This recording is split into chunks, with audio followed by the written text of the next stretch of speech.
Shënohet viktime 6 e lidhur me ethet e Nilit perëndimor, vdes një 72 vjeçar me disa sëmundje shoqëruese. Shifra alarmante të abuzimit të fëmijëve në internet. Sociologu Ali Pajaziti thot se kërkohet përgjegjësi e përbashkët.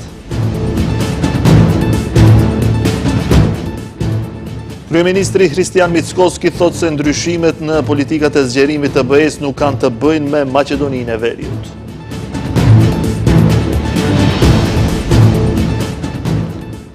Ministria e Ekonomisë shprehet e hapur për një formulë të re për llogaritjes së pagës minimale.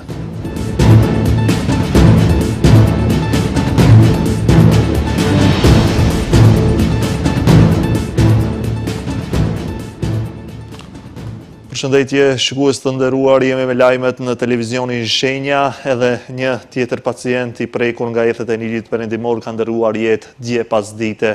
Bëhet fjalë për një pacient 72 vjeçar nga Shkupi, ku pacienti kishte edhe disa sëmundje të tjera shoqëruese mjaft serioze.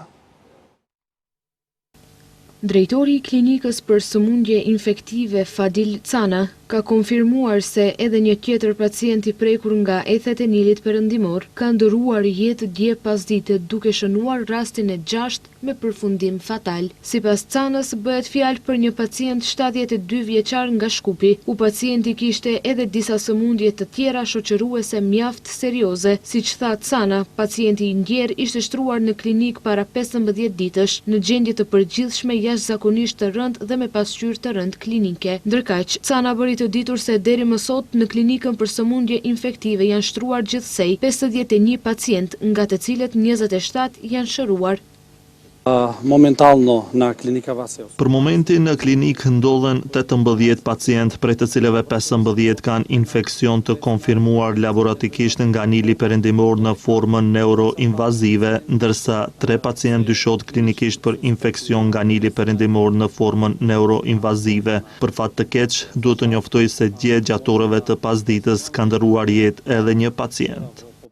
Po ashtu, drejtori bëri të ditur se aktualisht pacienti më i ri në klinik është 26 vjeç dhe se është në gjendje të mirë shëndetësore. Cana njoftoi se në repartin e kujdesit intenziv me pasqyrë të rëndë klinike ndodhen ende 5 pacient dhe janë pacient të moshuar.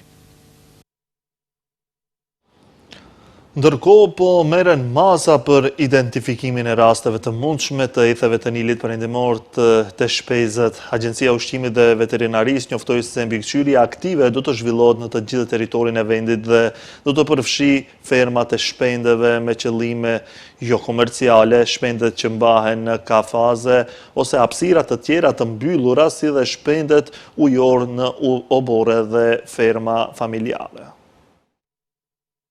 Agjencia për Ushqim dhe Veterinari ka intensifikuar mbikëqyrjen në terren për praninë e virusit të etheve të Nilit perëndimor të shpendet, pasi nga mosat e testuara deri më tani janë konfirmuar 2 rezultate pozitive laboratorike. Një rast është zbuluar te një shpend i ngordhur në territorin e Shkupit, ndërsa rasti i dytë në territorin e Resnjës. Nga agjencia bëjnë të ditur se vetëm në periudhën nga 24 deri më 27 gusht kanë pranuar më shumë se 100 denoncime nga qytetarët për shpendet të ngordhur. Megjithatë, jo të gjithë shpendet e raportuar janë të përshtatshëm për marrjen e mostrave dhe testimin për virusin. Në periudhën nga 24 gusht 2026 deri më 27 gusht 2026 kanë bërritur më shumë se 100 denoncime nga qytetarët.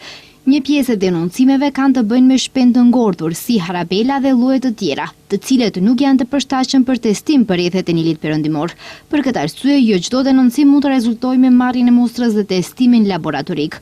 Nga mostrat e testuara deri më tani janë marrë 2 rezultate pozitive laboratorike, një të shpendi i ngordhur i gjetur në territorin e Shkupit dhe një të shpendi i gjetur në territorin e Resnjës. Agjencia njofton se mbikëqyrja aktive do të zhvillohet në të gjithë territorin e vendit dhe do të përfshi fermat e shpendeve për qëllime jo komerciale, shpendet që mbahen në kafaze ose hapësira të tjera të mbyllura, si dhe shpendet ujor në obore dhe ferma familjare.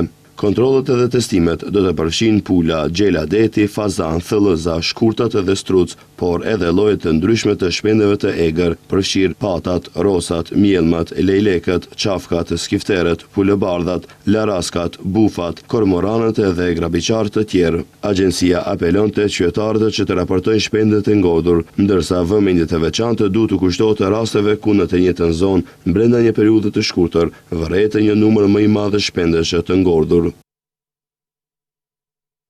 Me mbikëqyrje në kohë, testimin laboratorik dhe raportimin e shpejtë të rasteve të dyshimta, mundsohet ndërmarrja në kohë e masave për mbrojtjen e shëndetit të kafshëve dhe shëndetit publik. Agjencia u bën apel edhe rritësve të shpendeve që të respektojnë masat e biosigurisë edhe të kufizojnë kontaktin e shpendeve shtëpiak me shpendet e egër. Çdo ngordhje e shtuar ose e pazakon të shpendet duhet të raportohet më njëherë te veterineri zyrtar ose shoqëria veterinare kompetente. Ndërmarrja publike komunale Sharri Tetov ka informuar se banorët e fshatrave Porroj, Xhepçisht, Reçice Madhe dhe Reçice Vogël deri se pas analizave të kryera për cilësinë e ujit është të konstatuar se uji nuk plotëson kushtet për përdorim se uji i pijshëm. Për këtë arsye theksojnë nga ndërmarrja që ndalohet përdorimi i ujit për pije deri në një njoftim të mëtejshëm nga institucionet kompetente. Megjithatë, për shkak të rëndësisë së situatës dhe mbrojtjes së shëndetit publik, banorët këshillohen të respektojnë ndalesën dhe të mos e përdorin ujin për konsum deri në sigurimin e rezultateve që konfirmojnë se uji është i sigurt për pije. Ndërkohë, ndërmarrja publike ujësjellësi dhe kanalizimi informon se uji në Shkup është i sigurt për pije pas kontrolleve të rregullta.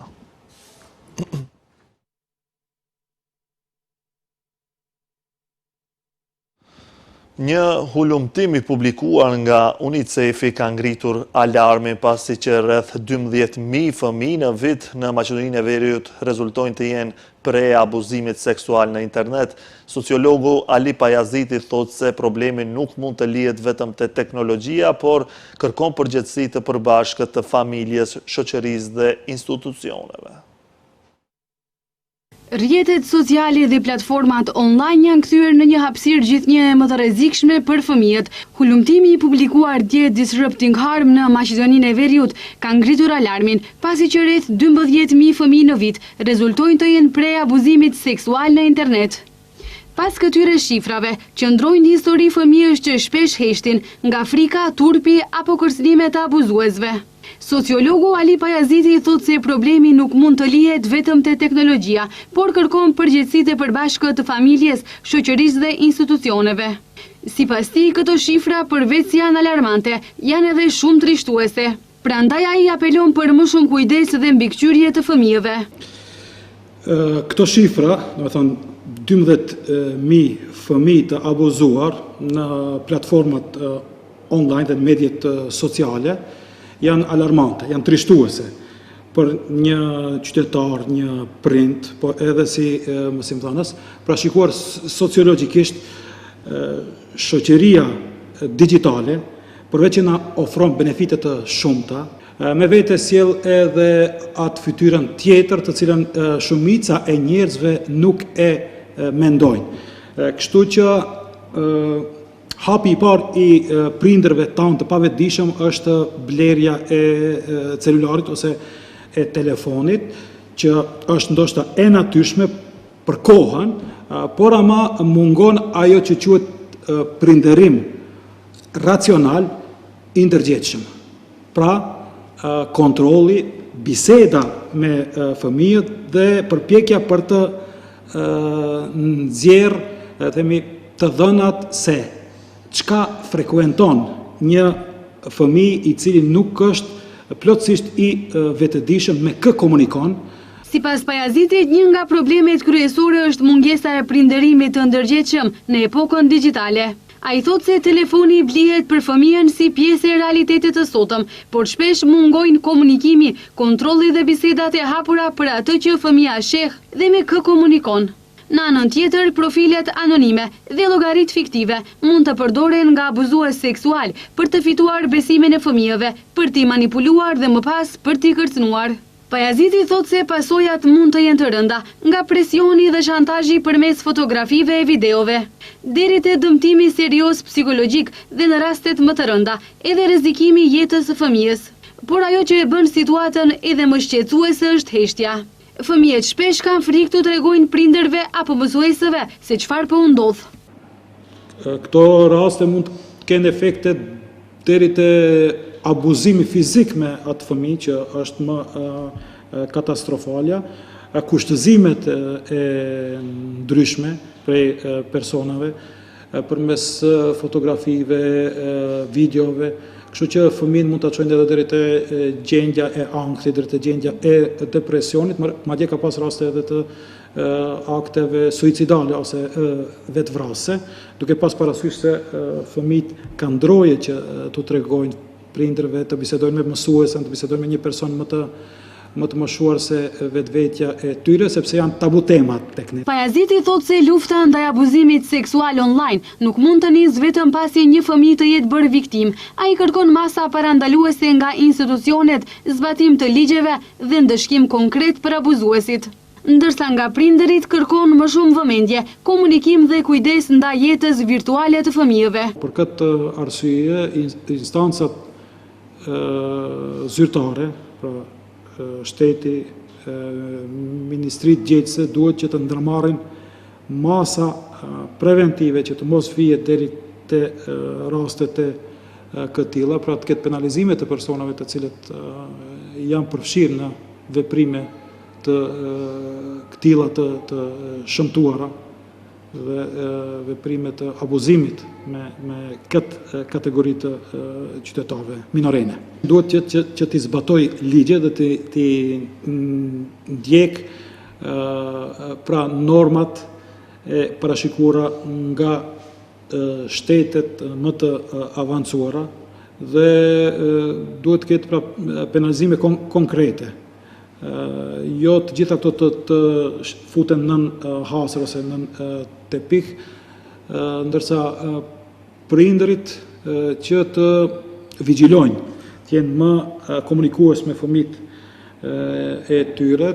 Sepse në botën digjitale, një telefon mund të jetë dritare drejt botës, por për një fëmijë të pambrojtur mund të bëhet edhe dera përmes së cilës abuzuesit hyjnë në jetën e tij, theksoi sociologu Ali Pajaziti.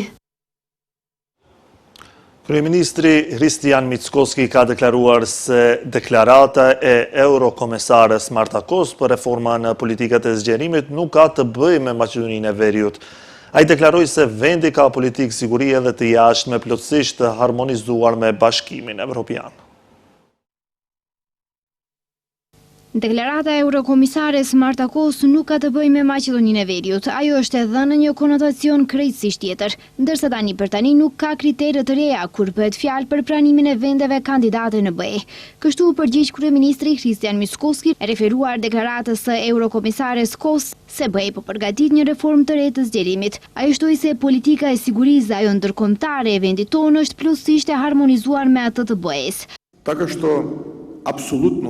Ne kemi një politikë sigurie dhe të jashtme plotësisht të harmonizuar me Bashkimin Evropian. Kemi besim absolutisht të plot brenda Bashkimit Evropian. Në raportin e dhjetorit ne ishim më të mirët dhe pres që e njëjta gjë të ndodhë edhe në raportin e qershorit. Do të vazhdojmë me atë drejtim në periudhën në vijim. Ajo që është detyrimi ynë për te kushteve dypaleshe do ta përmbushim dhe do të jemi më të mirët dhe jemi më të mirët, pra ne vazhdojmë në atë drejtim. Para 2 ditësh, Komisionerja Europiane për zgjerim Marta Kos prezantoi propozimin e Komisionit Europian për reformimin e procesit të zgjerimit të BE-s, i cili mes tjerash përfshin integrim gradual, verifikim më të rreptë të vendeve kandidate dhe një metodologji të re. Kos tha se procesi po hyn në një moment të ri të Helsinkit. Për vendet kandidate kjo ide u interpretua veçanërisht e rëndësishme, duke pasur parasysh bllokadat dypalshe që kanë penguar procesin e antarësimit. Megjithatë, ende nuk dihet se në cilat faza të zgjerimit do të zbatohej kufizimi eventual i vetos. Është nënshkruar sot në Shkup marrëveshja ndërmjet Maqedonisë së Veriut dhe Serbisë për ndërtim të interkonektorit të gazit midis dy vendeve. Pjesa e interkonektorit që do të ndërtohet në Maqedoni parashihet të jetë 22.4 km dhe afati parashikuar për realizimin e plotë të projektit është fundi i vitit 2028. U nënshkrua marrëveshja për projektimin dhe ndërtimin e interkonektorit të gazit Maqedoni-Serbi Mes drejtorit të shoqërisë aksionare në magazin Nedim Rama dhe drejtorit të kompanisë ndërtuese Rapid Build, Toni Karanfilovski. Pjesa e interkonektori që do të ndërtohet në vend parashihet të jetë 22.4 kilometra dhe afati parashikuar për realizimin e plotë të projektit është fundi vitit 2028. Drejtori në magazin Nedim Rama tha se kanë përzgjedhur kompaninë vendase Rapid Build sepse ka pasur ofertën më të favorshme dhe se ky projekt do të kushtojë 29.4 milion euro. Pjesa jone interkonektorit do tjetë me gjatësi prej 22.4 km dhe me diametër prej 500 mm. Pika fillestare do tjetë pranë blok stacionit Kreqevc, ndërsa pika përfundimtare do tjetë në kufirin me servim pranë fshatit Copat. Në kuadër të projektit do të ndërtojnë edhe 5 objekte shoqëruese, stacioni kryesor matës interkonektorit, stacioni reduktues, blok stacioni dhe 2 stacione pranuese dhe dërguese për pastrimin e tubacionit. Ndërsa kryeministri Hristijan Mickoski theksoi se me ndërtimin e interkonektorëve me Greqinë dhe Serbinë, vendi fiton lidhje të plotë vertikale të energjisë.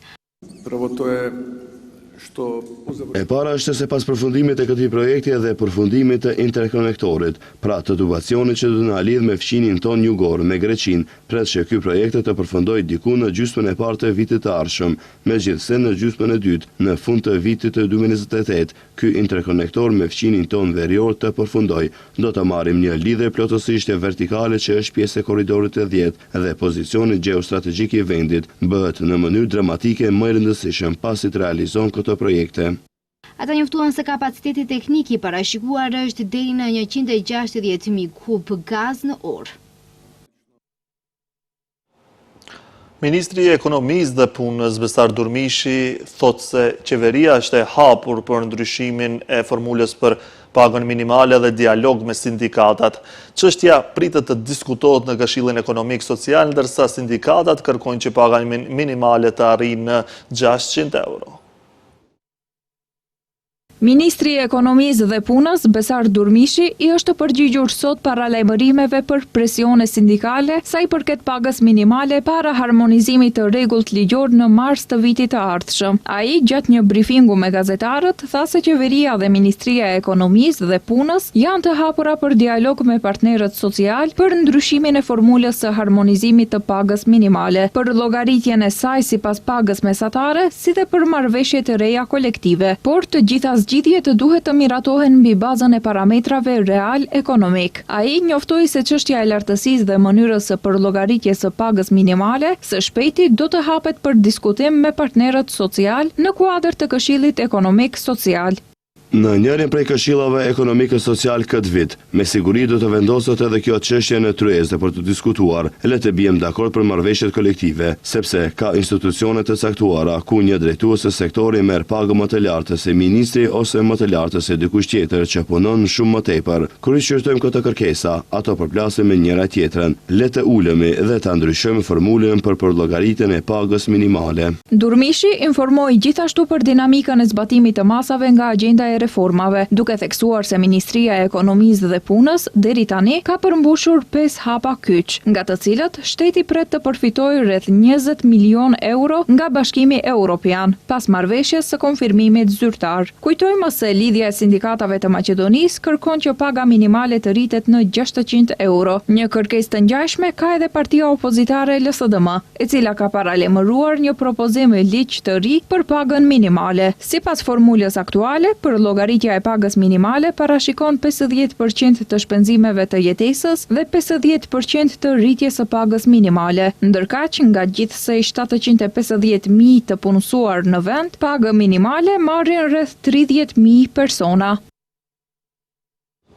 Janë shpallur 2 thirrje të reja publike me mbështetje financiare prej 7 milion denarëve të destinuara për avancimin e konkurrueshmërisë në kompanitë vendase nga industria përpunuese.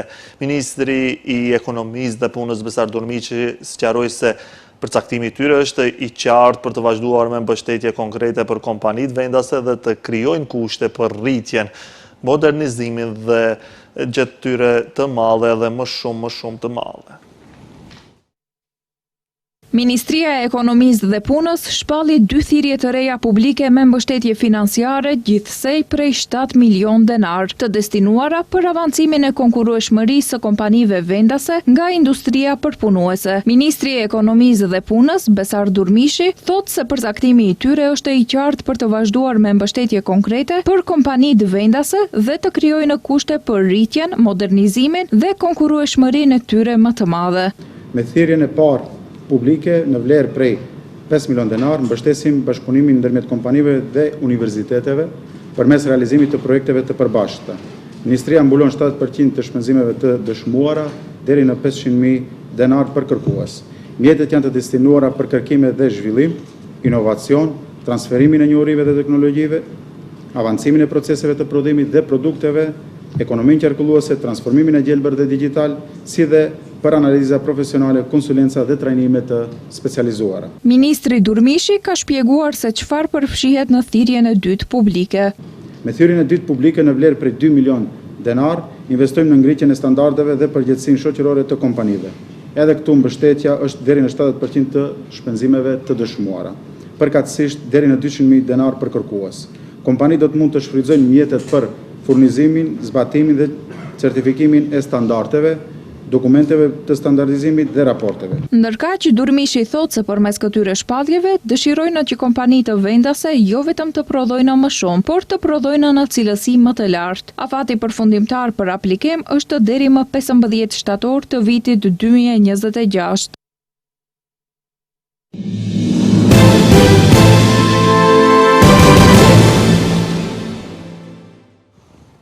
Ratko Mladici, kriminal lufte i dënuar me burgim të përjetshëm, i cili ishte komandanti i përgjithshëm i ushtrisë së Republikës Srpska, ka vdekur sot në moshën 85 vjeçare në burgun e Hagës, kanë raportuar mediat serbe.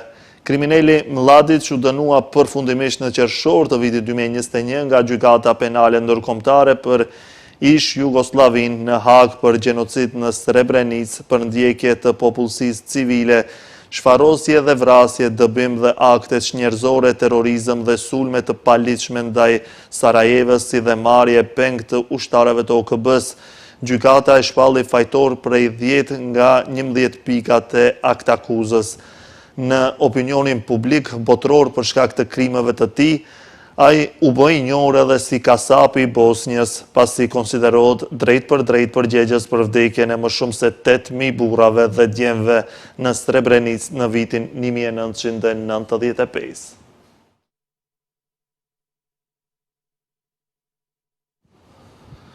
Një tragedi e rënd ka tronditur komunitetin shqiptar në Jacksonville të Floridas, ku 3 fëmijë kanë humbur jetën dhe 4 persona të tjerë janë plagosur rënd pas një zjarri masiv që përfshiu një banesë 2 katëshe. Të afërm të familjes, të cilët mbërritën në vetngjarje pas incidentit, konfirmuan se familja është me origjinë shqiptare.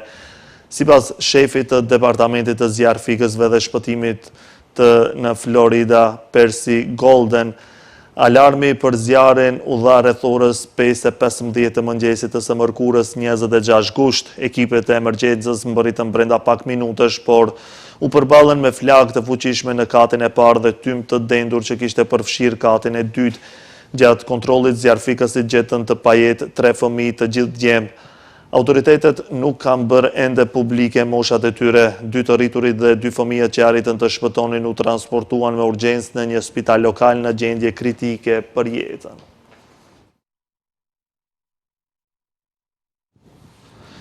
Irani dhe Omani kanë arritur një marrëveshje të përbashkët dhe të mundshme për menaxhimin e trafikut të anijeve në ngushticën e Hormuzit, e cila do të përjashtonte anijet ushtarake nga kalimi në këtë rrugë ujore jetësore.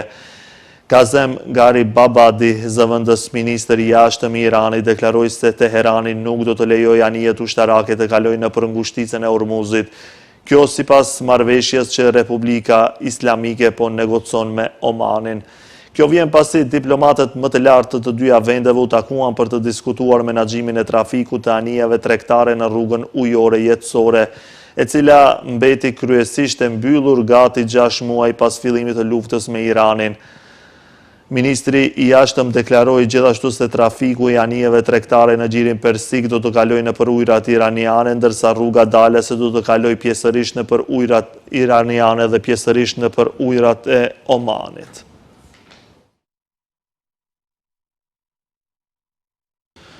Ky ishte lajmi i fundit për këtë edicion informativ. Ju falenderoj për vëmendjen. Bashkë miru pafshim.